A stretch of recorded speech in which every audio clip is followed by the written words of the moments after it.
A paz do Senhor Jesus! Bem-vindos ao Foco na Lição. Este vídeo é sobre a lição 7 da nossa revista Betel Dominical, cujo tema é o Decálogo, a aliança no Sinai.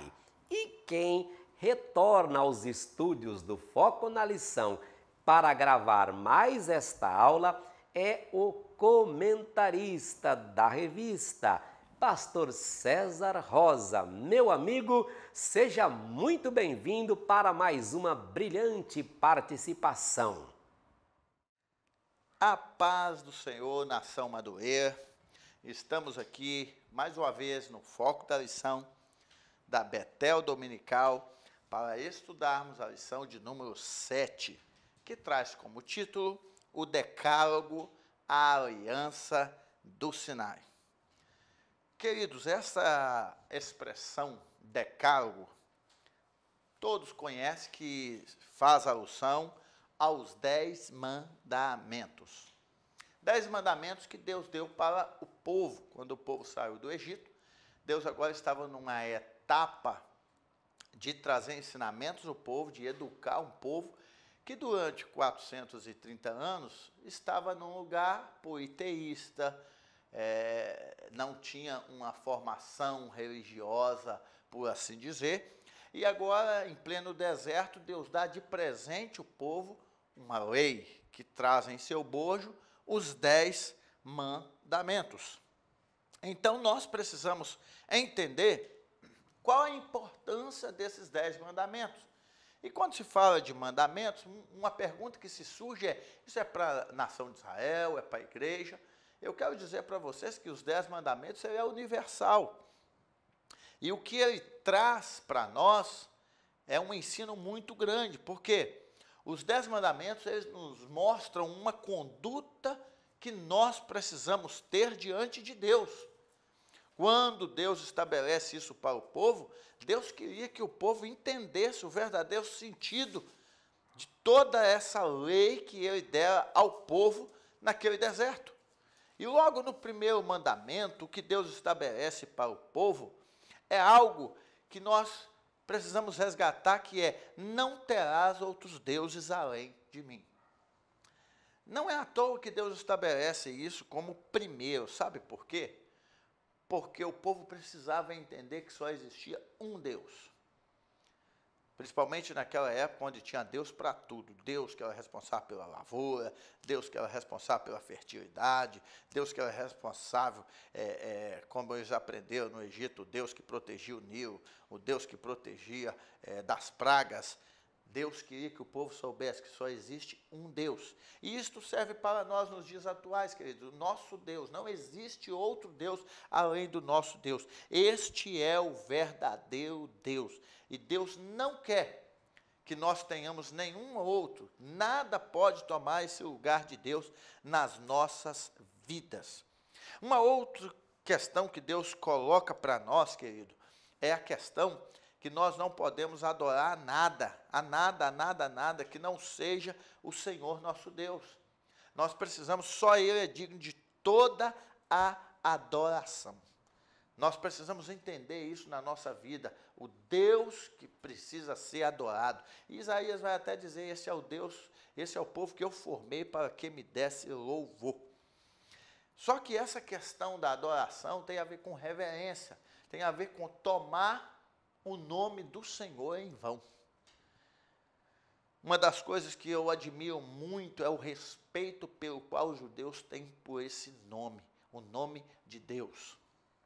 Algo que nós precisamos trazer para nós isso, que é respeitar. Infelizmente, muitas pessoas deixam o nome de Deus, brincam com o nome de Deus, né? E nós precisamos resgatar isso, a reverência diante de Deus, estar ali de corpo e alma diante de Deus. Uma outra questão que traz muita confusão ao povo hoje é a questão do sábado, onde muitas pessoas têm aí hoje o sabatismo e nós precisamos informar os nossos membros, informar ao povo sobre a questão do sábado, que o nosso Senhor Jesus Cristo, quando ele estava nessa terra, ele curou no sábado, mostrando que na realidade não é a questão do sábado, é a questão do descanso. O sábado não é maior do que Deus. Deus é Senhor do sábado. Jesus é maior do que o sábado. Nós precisamos entender isso e dizer isso às pessoas acerca dessas questões que envolvem os 10 mandamentos. Deus também estabelece alguns mandamentos que são de relacionamento familiar. Por exemplo, fala sobre honrar pai e mãe. Paulo vai ampliar essa visão, que é o primeiro mandamento com promessa. Fazendo isso, te irás bem e prolongará os teus dias sobre a face da terra. Sabe por quê, queridos? Porque filhos são herança de Deus. E Deus estabeleceu pai e mãe como reverência para que os filhos reverenciassem pai e mãe, que é sinal de autoridade. E nós vivemos uma época onde o próprio texto sagrado, Paulo dizendo, tempos trabalhosos, pessoas irreconciliáveis, sem afeto natural, que não respeita a autoridade, que não respeita pai e mãe, mas que nós venhamos entender isso. Nessa dinâmica dos 10 mandamentos, Deus estabelece que nós precisamos honrar os nossos pais e a nossa mãe, que é o primeiro mandamento com promessa. Nesse quesito também Deus fala sobre a morte, não matarás. Deus fala sobre o adultério, sobre o furto, sobre falar falso testemunho contra o irmão. Tudo isso são questões que envolvem o outro e nós precisamos tomar muito cuidado com isso. Muitas vezes nós estamos aí matando as pessoas, matando literalmente. Nós vemos hoje um morticídio altíssimo. E vem aumentando de maneira assustadora. O que dizer do adultério, queridos, que tem surgido? Quantas famílias têm sido destruídas por essa questão do adultério?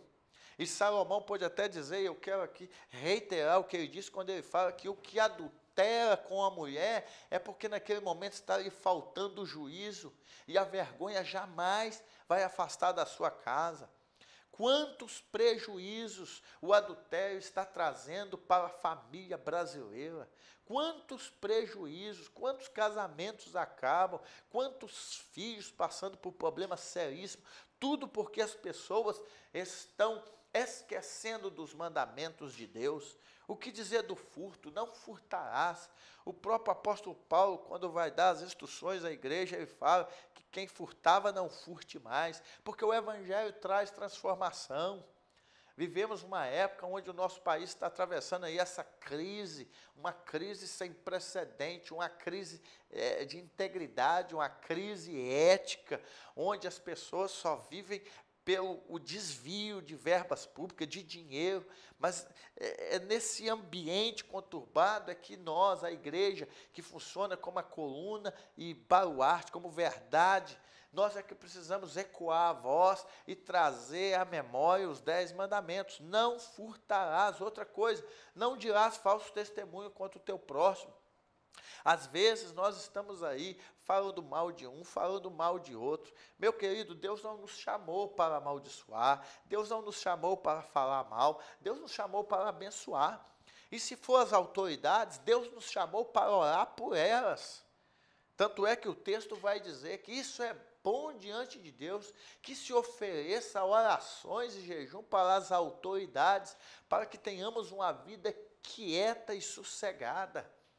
Então, nós não estamos aqui para ficar falando mal da vida dos outros. É interessante que quando Salomão está nos seus ditos, e eu quero aqui em Provérbios, ele nos fala algo tremendo. Talvez você nunca atentou para o escrito em que Salomão, no capítulo 6 de Provérbios, ele nos mostra algumas coisas que aborrece o Senhor e a sétima a sua alma abomina. Nós precisamos atentar para isso, queridos, porque nós sabemos que estas coisas não é do agrado de Deus. E nós, como servos do Senhor, estamos aqui para abençoar. E se estamos para abençoar, nós estamos para proferir alguma coisa que vai gerar resultados. Porque no texto que Salomão descreve, ele fala que a última coisa que a alma do Senhor abomina, olha só para você ver o capítulo 6, versículo 16. Estas 6 coisas aborrece o Senhor e a 7ª a sua alma abomina. Olhos altivos, língua mentirosa, mãos que derramam sangue inocente, coração que maquina pensamentos viciosos, pés que se apressam a correr para o mal, testemunha falsa que profere mentira e o que semeia contenda entre irmãos. Isso é para você ver a seriedade dessas coisas, que além de aborrecer a alma do Senhor, além de trazer angústia, aborrecimento, ele rejeita isso, queridos. Então, os 10 mandamentos foram feitos para que o relacionamento entre as pessoas ficasse melhor. Porque não existe relacionamento com Deus que não reverbere em relacionamento com o meu próximo. E tem aqui também, não cobiçarás, porque isso pode levar a inveja. E inveja mata. Inveja é um sentimento tão grande, tão pernicioso, que nos leva a querer ter aquilo que o outro tem. Nos leva a querer desvalorizar o que temos em função daquilo que os outros têm. Mas que nós venhamos deixar que Cristo esteja na nossa vida, porque se estiver em nós, nós nos contentaremos com o que Deus nos dá. Mas a lei não serviu apenas para colocar parâmetro na vida do povo. Nós precisamos entender isso, que muitas vezes nós achamos que a lei é para nos punir. Não, a lei é para nos limitar, a lei é para preservar. Imagine você o Código de Trânsito Brasileiro, quando em determinados lugares está que você tem que passar 60 km por hora. É porque a engenharia de tráfego chegou à conclusão que a velocidade de segurança naquele lugar é 60 km por hora. Então, se você passar disso, por conta própria, você está correndo um risco muito grande. A lei é para nos proteger. E nós precisamos saber disso. A lei evidencia a santidade de Deus. Deus é um Deus santo, que procura um povo santo, que quer que o povo seja santo.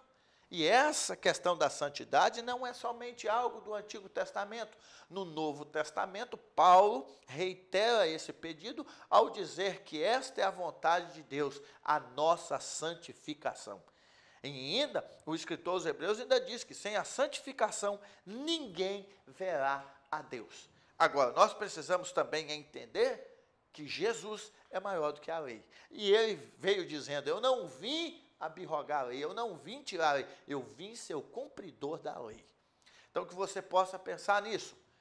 O decálogo, aquilo que Deus deu para o povo de Israel, serve para nós nos dias atuais. São ditames de Deus para uma geração que precisa de uma regra para que ela possa viver nos caminhos de Deus. Deus abençoe a todos vocês, que você possa aprender mais. Eu sei que aqui o momento é restrito, mas aí você tem 40 minutos para lançar isso para a sua turma. Que Deus abençoe, Deus te abençoe, em nome de Jesus.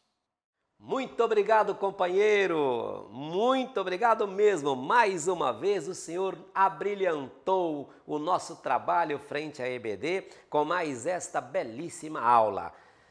Na próxima semana, nós estudaremos a lição 8, Conquistando a Terra Prometida. Deus te abençoe, boa aula e até o próximo Foco na Lição.